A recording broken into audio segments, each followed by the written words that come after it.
good, y'all? We started the process on cutting up the cantaloupe. Just gotta chop it up a little bit more. I love me some cantaloupe. Ton of vitamins in here, ton of minerals in here, ton of antioxidants. So many great things that feed our body, energy, nutrition, life.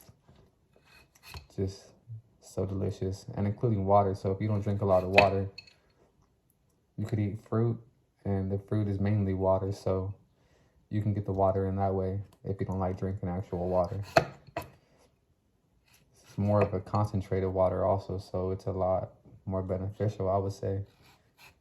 Not say not to drink water, I would say drink water as well, but just in case if you really don't, you can have your fruit, you could eat your water, stay hydrated that way. But yeah, guys, I hope you guys are having a great day. I hope you guys are going to have a great week as well. I'm sure you are. Sending you guys good vibes. And let me know what kind of fruit you guys like. What's your favorite fruit? As for me, my favorite fruit, I don't know. I honestly, I love all fruits equally. I can't really pick and choose because they're all amazing in their own way. Such a different variety of fruits, variety of flavors. Just amazing. I love it all.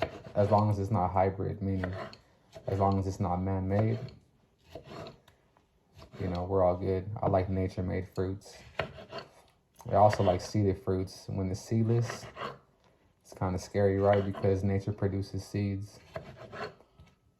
So sometimes I think, like, how do you make it seedless? How do you make an actual real fruit seedless, right? That's kind of weird. I guess it's just something for us to think about. We always want to get things in its most natural form. Basically in the way God and our Creator created it to be. We don't need these GMO fruits, these genetically modified fruits.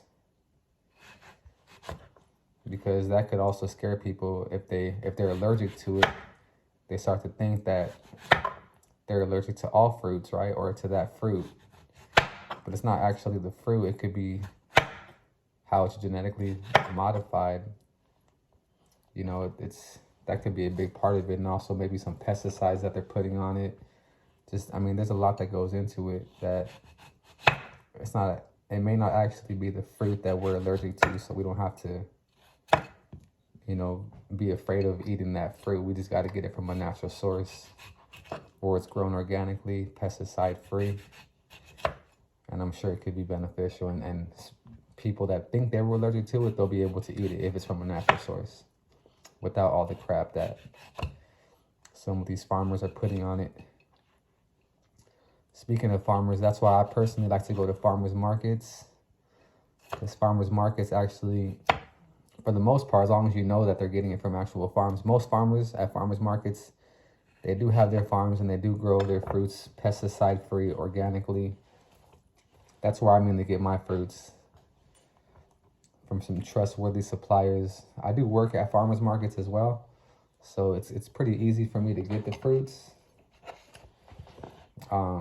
But yeah, if you live, I mean, I'm sure wherever you live, there's a local farmers market around you. So I would say just go there, talk to the people, you know, man or woman, whoever's running the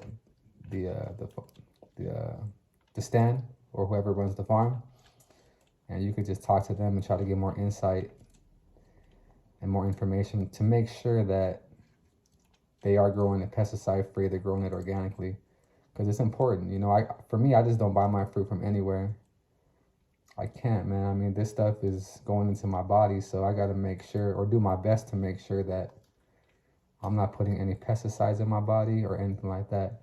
It kind of beats the purpose of, excuse me, it beats the purpose of trying to eat healthy, right? And trying to do better for your health if you're just buying pesticide fruits. And if you do, because I understand that organic could be a little bit expensive compared, then, you know, just make sure you wash your fruits really well. You can soak them in lime water. You can soak them with ginger.